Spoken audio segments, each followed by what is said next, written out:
Back to Godhead Prabhupada. Where is Godhead? Is it possible to see him? Back to Godhead Volume 03 p.08, 1956. Is it possible to see him? In the Secretariat buildings in New Delhi there is an inscription on the stone that liberty does not descend upon a people but it has to be earned before it can be enjoyed. Actually this is the fact, and we have seen it that much sacrifice had to be rendered by the people of India before they could gain Swaraj. But in the matter of Godhead some irresponsible people ask, where is God? Can you show me? Have you seen God? These are some of the questions put forward by some irresponsible men who want to have everything very cheap. If for attaining a temporary false sense of liberty in this material world so much labor and sacrifice have to be requisitioned, is it possible to see Godhead, the absolute truth, so cheaply? To see God means complete liberty from all conditions. But is Godhead an attending orderly so that he may be present at my command? The atheist however demands like that, as if Godhead is his paid servant, and he thinks that Godhead is an imaginary thing, otherwise he would have appeared before us as soon as the demand to see him is made. Hiranyakashipu, the king of the materialistic atheists, demanded like this. His son offended him because he was a devotee of Godhead. Prahlad was the name of Hiranyakashipu's son. The boy was entrusted to some good guardian tutors to give him lessons on politics, civics, diplomacy of divide and rule, pacifism, law and order, and everything all that makes a well-established state for lording over the material nature. That was the idea of Hiranyakashipu, to become happy in the material world. He was mainly concerned with Hiranya, gold, and Kashipu, soft women and bed, and he wanted to educate his son or dependent in that great art of exploitation. Fortunately Prahlad's idea was different, which he got by the mercy of Sri Narada, the great master of devotional science. He, Narada, impressed upon Prahlad that devotional activities for the service of Godhead was the supreme aim of life. Material happiness is no solution of the problems of life, but spiritual realization is the aim of human perfection and the source of real liberty, Swaraja. One day Prahlad Maharaj, when he was a mere child, was asked by his father to explain the knowledge that he received from his guardian tutors. Prahlad Maharaj replied like this: Tat, Sadhu, Mani, Ashuravarya, Dihinam, Sada, Samudbignam, Diyam, Asatgrahat, Hitwa, Atmapadam, Graha, Andakupam, Vanam, Gato, Jat, Haram, Ashriyata. O the chief of the Ashuras! I do think that persons who are always disturbed in mind with cares and anxieties of household affairs may quit off the place which is like the black hole, temporary abode, to kill oneself and take shelter unto the lotus feet of the personality of Godhead by entering into the forest. Purport: Prahlad Maharaj thought it right to get liberty first from cares and anxieties of household life.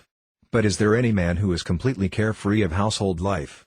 It is said that the management of a family is more difficult than that of an empire. Nobody is free from this troublesome business. Then what is the remedy? Prahlad Maharaj suggests that one should altogether leave that soul-killing black hole of household life and go into the forest. Will that solve the problem of cares and anxieties? Are the jungle beasts, the tigers, the wolf, the bear, the monkey, etc. free from cares and anxieties? No, they are not carefree. Why, they live in the forest. Yes, they live in the forest undoubtedly, but they have no engagement in the service of the Lord. That is the cause of their cares and anxieties as much as the animals and beast in the human form. The real remedy lies in the act of accepting the service of the lotus feet of the Lord. That makes one free from all cares and anxieties of life. That makes one able to see Godhead always and everywhere. The monkeys live in the forest, they live on fruits and flowers. They live also naked without any dress, and there are many monkeys in the human form who live naked, eat fruits and call themselves as Vinakari, the renounced sannyasins, but just like the monkey they keep hundreds of women followers as their devotees, and enjoy their company exactly like the monkey who keeps such hundreds of she-monkeys in the company. Such monkeys sometimes appear in the midst of the urban and rural population and commit tremendous harm to the village economy. Similarly, the so-called monkey, Vinakaris who have left their home in search of solving the problem of bread, cannot get any happiness liberated from the cares and anxieties of household life. They create another household rendezvous in the order of Vinakari's life and remain always full of cares and anxieties in the matter of protecting their personal interest in such household affairs of monasteries and business of temples. They are not carefree. Prahlad Maharaj did not advise to adopt such false life of a Vinakari. The real life of Vinakari is exhibited when one has taken shelter of the lotus feet of Hari, the personality of Godhead. That is the real position of a Vinakari, and it may be possible even without going into the so-called forest. Prahlad Maharaj, the author of this great instruction, was himself a great king and householder, but because from the very beginning of his life he practiced the art of taking shelter under the lotus feet of the Lord, he remained always a Vinakari even in the dress of a householder.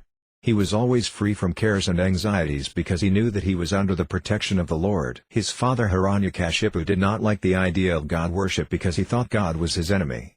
His brother Hiranyaka was killed by the personality of Godhead and therefore he thought him as his enemy and the enemy of the family.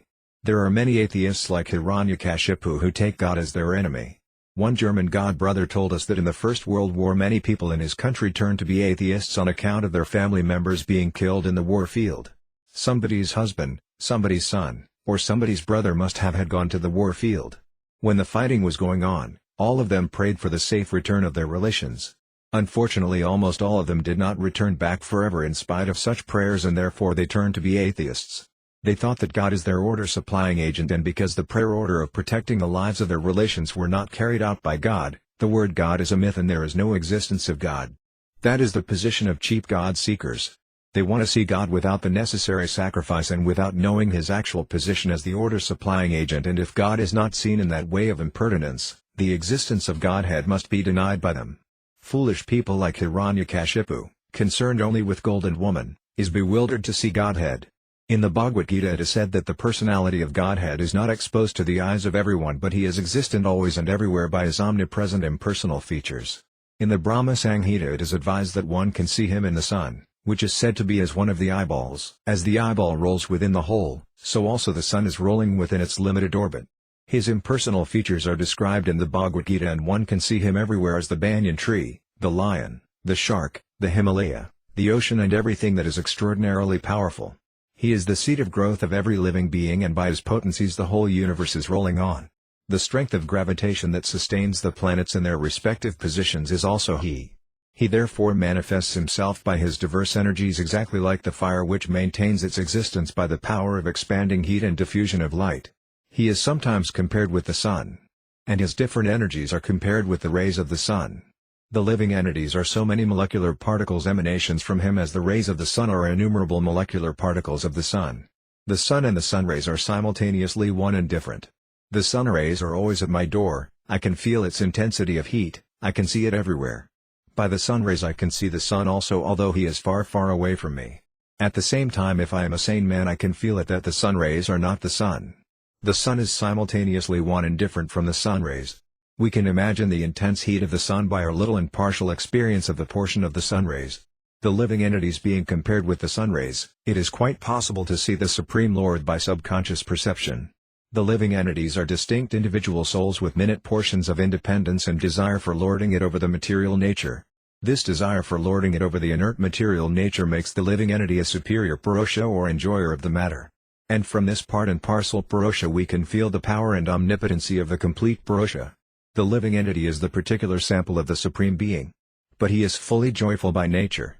Anandamoya Vyasat. The Purushottam is therefore the transcendental Supreme Person individual identify like one in quality of so many individual living beings. But he is the Supreme Personality above all other persons. Nobody is above or equal to him. He is without a second. He is not therefore impersonal only as imagined by men with poor fund of knowledge. His impersonal features are diverse manifestations of his innumerable potencies just like the sun rays are innumerable potencies of the sundial far far away from the sun rays at my door. In the Vishnu Puranam the matter is described as follows: Ekadesha, Sthidasaya, Anya, Yotsna, Vistarina, Jata, Parasa, Brahmana, Sakti, Tatha, Idam, Akilam, Jagat.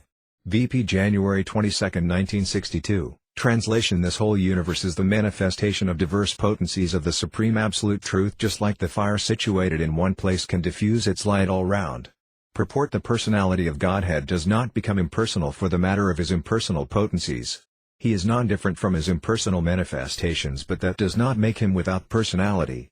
His omnipotency suggests that he is originally the Supreme Person and he has expanded himself by plenary portions and differentiated parts and parcels. Atheist Hiranyakashipu wanted to see Godhead and he asked Prahlad his son where is his, Prahlad's, God? The child Prahlad answered that his God is seen everywhere. That is the vision of a devotee. The devotee does not see anything except his Godhead. Anything animate or inanimate exhibits Godhead in the eyes of a devotee. The devotee's eyes are anointed with the pulp of love for Godhead and as such he sees nothing except in relation with Godhead. Sometimes we see the notice in a public garden as follows: the garden belongs to you and you should try to maintain it by the such feeling. The same notice is sometimes seen in the railway carriage. And the purpose of such notice is to awaken the national feeling of the citizen. A good and trained citizen knows that the government is run on by his representative and therefore the government is his own government. And the property belonging to the government does also belong to him and he behaves in that way. Therefore he can see everything interrelated with the government, and if he has the necessary national feeling he can see everywhere the governmental power in its impersonal feature represented. The power and personality of the government is felt by a good citizen everywhere in the country, and this feeling is made possible out of a feeling of national consciousness. This national feeling and love for the country and government are all products of sincere service for the cause of the nation. And the same thing is applicable in the wider sense when we speak of seeing Godhead. Godhead is not therefore a cheap orderly of the materialistic atheist. Godhead can be seen only by sincere service mood and not by challenge. A person who sees God cheaply in the ordinary way and a person who argues that God cannot be personally seen, both of them are misguided. The personality of Godhead reserves the right of not being exposed to the vision of a challenging Hiranyakashipu. That is not the process of realizing the personality of Godhead everywhere. To the eyes of a devotee everything is simultaneously one and different from Godhead. He sees Godhead in everything and everything in Godhead. And that is the highest stage of realization of Godhead. The impersonal material conception of Godhead under the headings of pantheism, henotheism, monotheism and polytheism etc., is the beginning process of seeing the Godhead. The next higher stage of seeing Him is the stage seeing the supersoul residing with every individual soul, and the highest stage is to realize the personality of Godhead in the supramental stage of loving service, the spiritual existence. The revealed scriptures therefore warn us against cheap realization of Godhead. The revealed scriptures definitely says that Godhead cannot be seen with our material eyes, neither he can be perceived by material senses. The eyes and the senses of the devotee must be trained up in the art of transcendental service. The Supreme Lord is sentient and he is clever enough to know our modes of such transcendental loving service, and with progress of such service attitude only the Godhead is realized by the mercy of Godhead.